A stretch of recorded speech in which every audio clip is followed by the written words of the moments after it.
Okay, let's get into your reading, Virgo. Well, I feel like, okay, someone has not been the most stable towards you. They're a little bit all over the place. Like 1 second they come forward, next second they don't. You feel like you're literally in limbo land because you don't know where you stand. A lot of the times you don't really know what's going on. You don't really know what the situation is and what's happening and what's going on. You literally feel a little bit all over the place because you just don't know what's happening. And I want to name that limbo feeling right at the start, okay? Because it's one of the most quietly draining things there is. It's not the clean pain of a no. It's the exhausting in between of a maybe, the hot and cold, the 1 step forward, 2 steps back, the never quite knowing whether to hope or to let go. And that uncertainty, okay, is harder to sit in than an ending, because at least an ending gives you something solid to stand on. Limbo gives you nothing and asks you to keep your balance on it anyway. So if you felt worn out by this, worn down, confused, that's not you being dramatic. That's what limbo does to a person. And I want to give you one thing to hold on to right at the start, okay? Because you're going to need it through the rest of this reading. The confusion you felt was never a sign that you failed to understand the situation. It was a sign that the situation itself was genuinely, structurally confusing because the person creating it was confused inside themselves. You can't read a signal clearly, okay, when the person sending it keeps changing it mid-transmission. So all that time you spent trying to figure out where you stand, trying to make it make sense, wasn't you being slow or missing something obvious. It was you trying to solve an equation that this person hadn't even finished writing. Okay, so we're going to have a look and see what's going on. If this reading resonates with you, please do like this reading, comment down below, subscribe, let me know, because I'm telling you here that I feel like, okay, this person keeps a lot of their emotions and feelings to themselves. They don't like to express their emotions or their feelings. They don't like to, outwardly come forward. They feel very overwhelmed. They feel very stressed.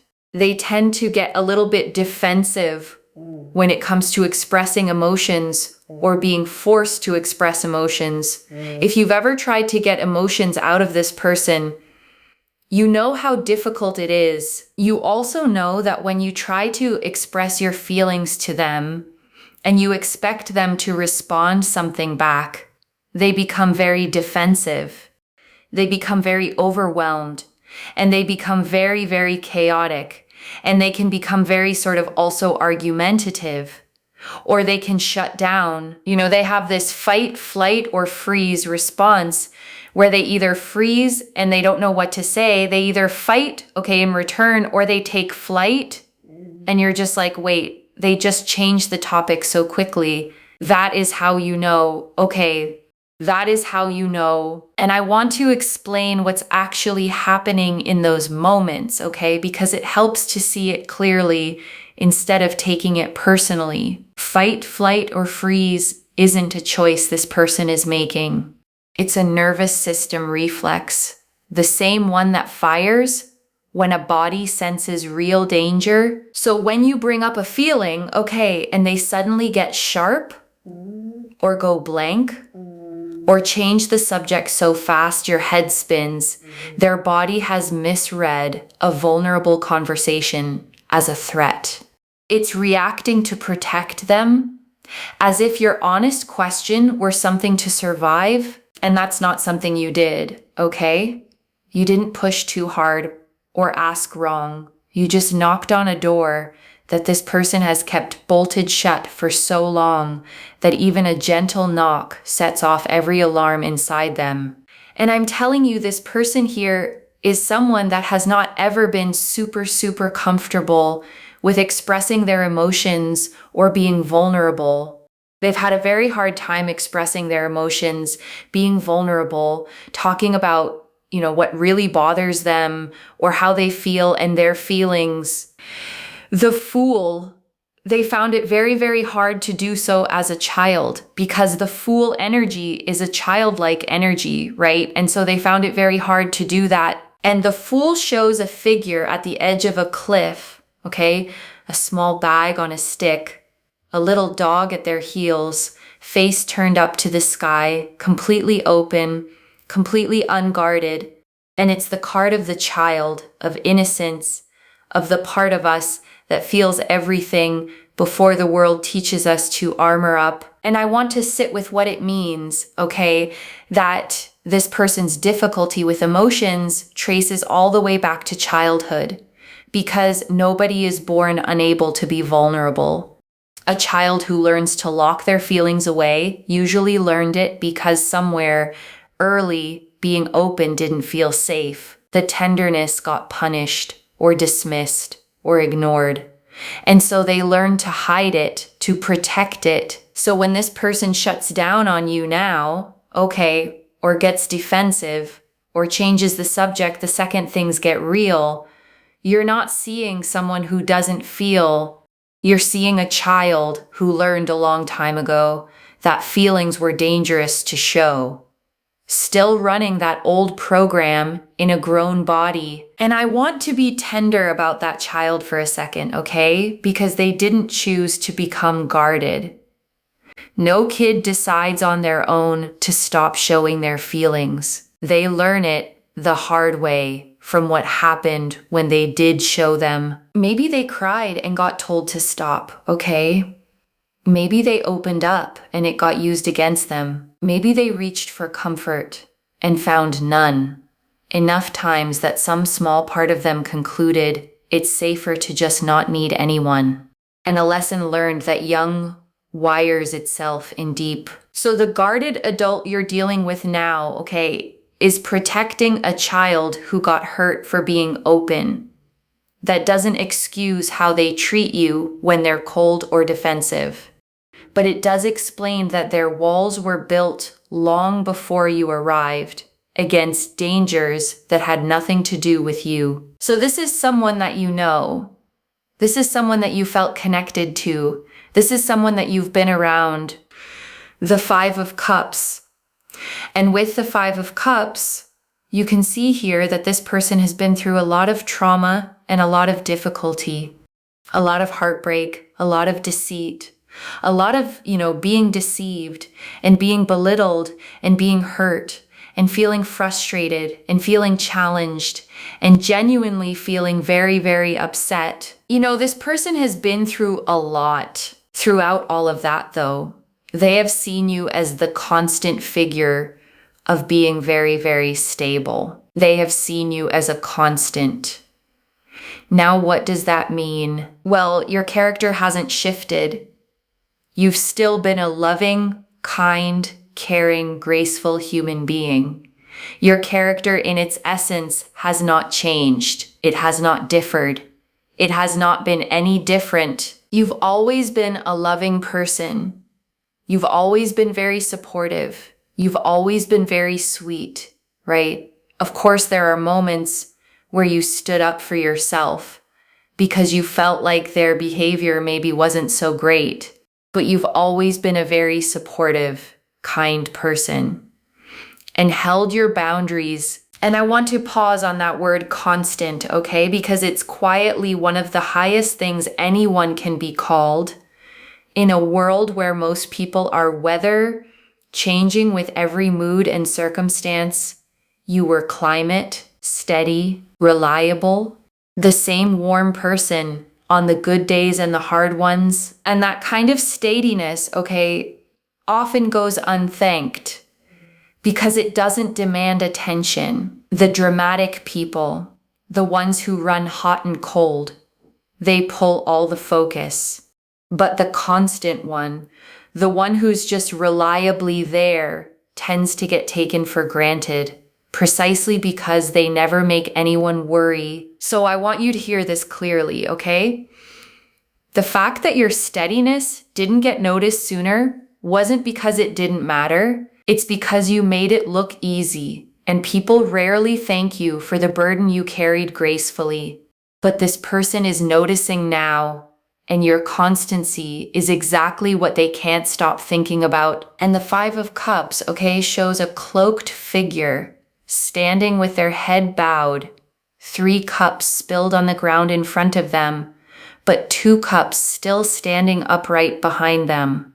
And it's the card of loss, of grief, of staring so hard at what went wrong that you can't see what's still standing right behind you. And that's this person exactly, okay, so lost in the spilled cups of their past that for a long time, they couldn't see the 2 full ones still standing there, which is you, the constant, the stable one who never spilled at all. And so they've realized that, throughout their chaos and everything they're dealing with, their chaos has been to do with themselves, not to do with you. The Six of Swords. Okay, so the Six of Swords here shows that sometimes, they move away from you and sometimes they come towards you. But they've realized that your behavior has always been the same. It's them that has been chaotic. And it's them that has been sort of thinking about, the past pain that they've been through, which has overwhelmed them. And then they treat you as though you've done that, So they're starting to realize that you've been super constant and your energy has never faltered. You've never been wrong. You've not done anything wrong in this situation at all. You've never been disrespectful or unkind or, uncaring or anything like that. Your energy has always been super, super constant. And now they are starting to realize that. Now they're starting to feel like, oh my God, like you've always been super constant and kind and caring, super loving, super understanding. I'm the one that has actually messed things up. I'm the one that's actually done that, is what they're thinking. Okay, they're thinking to themselves like, I messed up and I did this and I did that. And they feel like they messed up and they feel like they didn't do the right thing. And they're starting to realize that you've always been the most amazing person. And the Six of Swords, okay, shows a figure being ferried across still water in a small boat, moving away from rough waves toward a calmer, distant shore. And it's the card of moving toward peace, of leaving turbulent water behind, of a transition from chaos into calm. Whether you are male or female, or however you identify, I read energies in tarot, not specifically genders. So this comes across as your loving, kind, caring, beautiful energy. And they know that they are the ones that have been suffering, struggling, and feeling miserable and feeling overwhelmed to the point where they take themselves into different directions and they don't know where they're going. Okay, it's a bit like, the best analogy I can give you is imagine someone putting up a tent with other people, but everyone's got a different way of doing it and they can't agree on which step goes first. It's chaos, right? One wants to do things this way, another one is grabbing this, another one is grabbing that. They don't know how to put the tent up because they all have a different way of doing it. Okay, it's a bit like if you have a computer, right? And you're trying to fix the computer, but one person wants to turn it on. Another person wants to check the back of it. Another person wants to charge it first. You've got different people trying to do all kinds of different things, and it's just chaos. And that is where their mind is at, right? One part of their mind wants to progress things with you. Another part of their mind is like, no, I need to give things time. Another part of their mind is like, no, I should really come forward. But another part of their mind is like, no, but I should give space and I should take care of myself and figure myself out first. That's what's happening. It's chaos, right? They can't pick one thing to do first. The best way I can explain it, I really hope my analogy helped, okay? Because I really tried explaining this one. It's a lot to explain, and I want to draw out something from that tent analogy, okay? Because it's more accurate than it might sound. The reason a person freezes isn't that they don't want to move. It's that too many parts of them want to move in different directions at once, and none of them can win. So they all just cancel each other out. And that's why this person looks like they're doing nothing, okay? When really they're doing everything all at the same time, internally, exhaustingly. The stillness you see from the outside is not calm. It's gridlock. It's a whole committee arguing inside one person who can't get a single vote to pass the tower. So we've got the tower here, right? Like they're so all over the place. Like 1 second they want to come forward. The next second they're like, oh no, I don't know what to do. Next second they just, they're just so all over the place. They don't know how to say something, how to do something, how to come forward, how to do this, how to do that. They just feel overwhelmed and stressed. And they're like all over the place, right? And the tower, okay, shows a tall tower struck by lightning, the crown blown off the top, figures falling from it, flames in the windows. And it's the card of sudden upheaval, of a structure coming down, of everything a person built getting shaken loose all at once. And inside this person, okay, that's what's happening. Whatever structure they built to keep their feelings contained is shaking. And it's terrifying for them because when your walls start coming down and you never learned how to be without them, you don't feel free. You feel exposed. And I want to name why this tower moment, okay, as frightening as it is for them, is actually a hopeful sign, not a bad one. Because the tower only strikes structures that were never built to last. The walls this person put up to keep their feelings locked away were always going to fail them eventually, because you cannot wall out pain without also walling out love. So when their carefully built defenses start cracking around you specifically, okay, it's not random. It's that you, the constant one, the safe one, are the exact person their walls were never designed to withstand. Something about your steadiness gets past the defenses that keep everyone else out, and that terrifies them, okay? Because being truly seen by someone safe is the one thing a guarded person both craves and fears most. The tower coming down means you reached something real, and now they have to decide whether to rebuild the wall or finally let someone in. The Queen of Wands, the Page of Pentacles, and the Eight of Cups. So we've got here the Queen of Wands. We've got here the Page of Pentacles. And we've got also the Eight of Cups. What's really significant and very, very strong here is that 1 second they want to come forward, the next second they don't want to. 1 second they feel like, yeah, I should come forward because you're so amazing. Then, and then they stop themselves. We really need to look a bit more into this because I really feel here what is going on. And the Eight of Cups, okay, shows a figure walking away from 8 stacked cups under a moon, heading off alone into the mountains. And it's the card of leaving, of walking away from something to go search for something deeper. And paired with the Queen of Wands, all that fire and confidence, and the Page of Pentacles, the slow, careful new beginning, you get the whole push-pull, the part that wants to stride toward you, and the part that keeps walking away to think. The King of Swords and the Ace of Pentacles. King of Swords with the Ace of Pentacles. Well, it all looks normal on the forefront, but then we go deeper, and it just gets a bit, So King of Swords, on the surface, you'll probably think like, oh, this is just their emotional behavior and their emotional character. And this is just, how they sort of are and how they've been because of things that probably happened to them.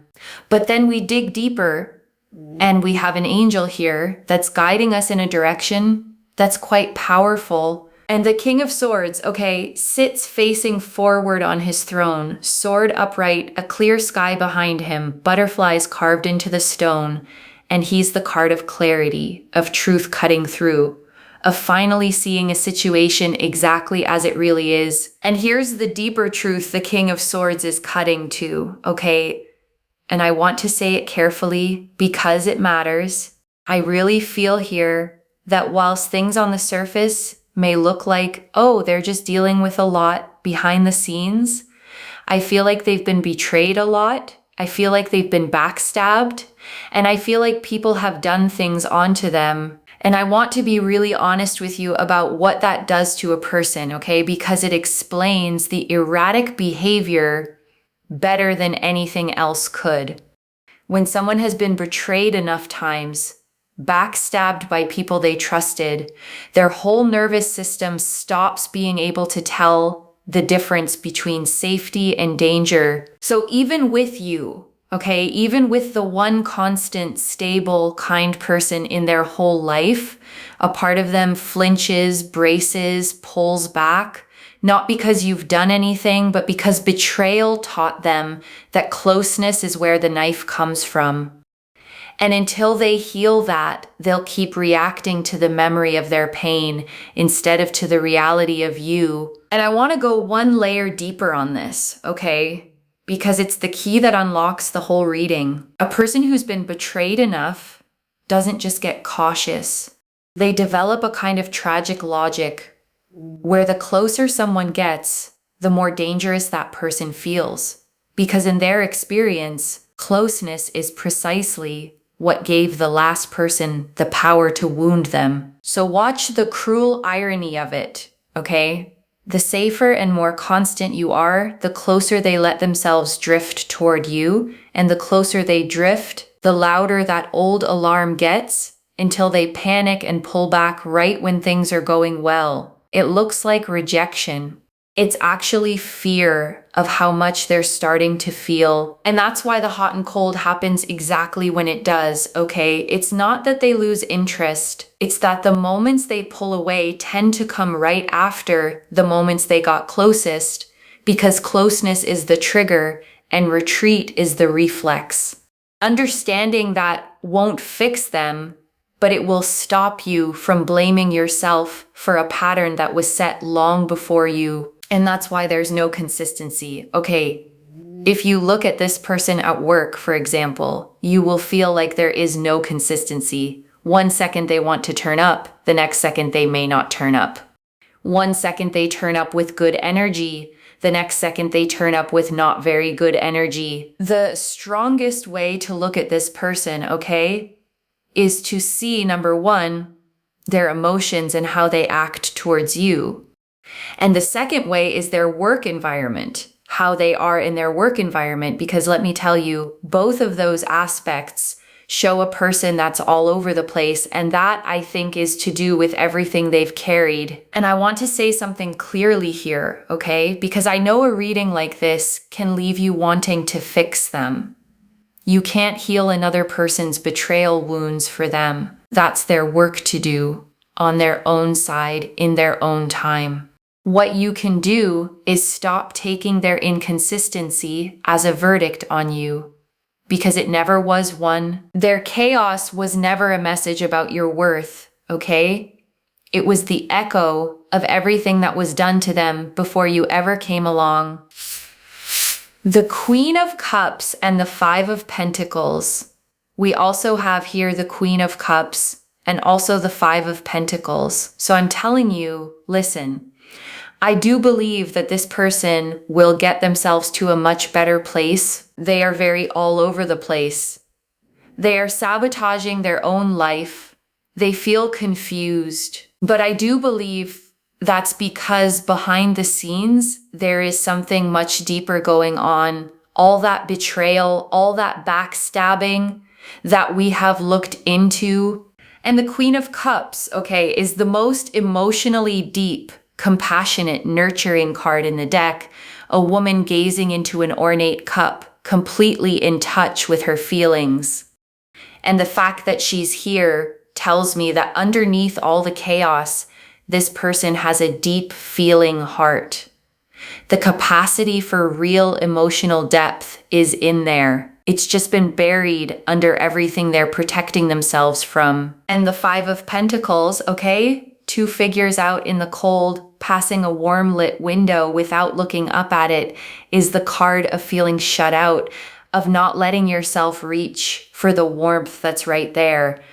And that's the thing this person keeps doing, standing out in the cold beside the warmth of you, not because the warmth isn't there, but because they don't yet believe they're allowed to come in. And I want to name why a person freezes outside the warmth, okay? Even when they can see it, even when they want it, because it's one of the saddest patterns there is.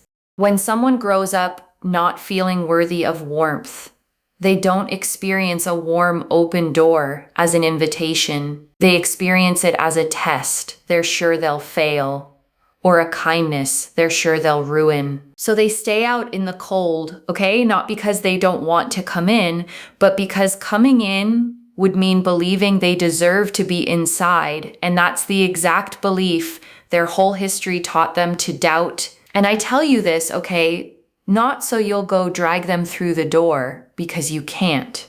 I tell you so you understand that their hesitation at your warmth was never a rejection of you. It was a reflection of how little warmth they believe they're owed. And the day they finally let themselves in will be the day they start believing they're worth it, which is work only they can do. And before I close this out, I want to gather up what the cards said. Okay, the first, their inconsistency was never about you, loves. The 5 of Cups and the 6 of Swords both showed it. You've been the constant, the stable one, the one whose character never faltered. The chaos was always theirs, and they're finally realizing it. The second, the root of it runs deep. The King of Swords cut past the surface to real betrayal, real backstabbing, people who hurt them before you. That's why they flinch even from your kindness, and it's why they're erratic everywhere, even at work, not just with you. The third, they can get better, but it's their work to do. The Queen of Cups says the depth is in there. The 6 of Swords says calmer waters are possible, but you can't row that boat for them. Your job is to stop reading their chaos as a message about your worth, and to keep your own warmth without freezing out in the cold, waiting for them to come in. And I want to answer one more thing, okay? Why this reached you now? Because the limbo had started to make you doubt yourself. You'd started to wonder if you did something, if you were too much, if their pulling away meant something was wrong with you. And it doesn't, okay? And you were meant to hear that plainly. You were the constant. You were the stable one. You were never the chaos. You were the calm they couldn't yet let themselves receive. I don't pull the Fool, the 5 of Cups, the 6 of Swords, the Tower, the King of Swords, the Queen of Cups, and the 5 of Pentacles, all telling the same story by accident. This is already clear, okay? The Fool confirmed a childhood difficulty with vulnerability. The 5 of Cups confirmed deep past trauma and heartbreak. The 6 of Swords confirmed they now see you were always the constant one. The Tower and the Queen of Wands, Page of Pentacles, and 8 of Cups confirmed the push-pull chaos. The King of Swords confirmed the deeper truth, real betrayal underneath it all. And the Queen of Cups and 5 of Pentacles confirmed they can heal, and that they've been freezing outside a warmth they don't yet feel allowed to reach for. So let me lay this all out one final time, okay, slowly, so it actually settles. Someone you know keeps pulling toward you and away, okay, leaving you in limbo, never knowing where you stand. And it was never about you. You've been the constant, the kind one, the stable one, the whole time. Their chaos is theirs, rooted in real betrayal and old wounds that taught them closeness isn't safe. And they're starting to see it now, starting to realize you never wavered, starting to feel like they're the one who messed up. And they can find their way to calmer waters. But that crossing is theirs to make. One message: you were never the chaos. You were the calm they didn't yet know how to come home to. If this resonated, loves, let me know in the comments what hit hardest. And if you haven't already, Subscribe to Moonveil Tarot, like this reading, and I genuinely read every comment, even the ones I can't always reply to individually. Your story becomes part of the reason this reading keeps finding the next person who needs it too. Wherever you're watching this from, okay, I want you to actually feel this settle in before you go. You have spent so long, okay, trying to read someone who kept changing the signal, leaning in, then pulling back, warm, then cold. And somewhere in all that limbo, you started to think the confusion was yours to solve, the problem yours to fix, the fault maybe yours to carry. And none of it was okay. You were steady the whole time. You were the one thing in their storm that never moved. And the fact that they couldn't reach for you was never a flaw in you. It was the depth of a wound in them that had nothing to do with you at all. So stop standing out in the cold, okay? Waiting for them to open a door only they can open. Keep your warmth, keep your steadiness, and let them do the crossing to calmer water in their own time, while you go on being the beautifully constant person you have always been. Take care of yourself. Bye, loves.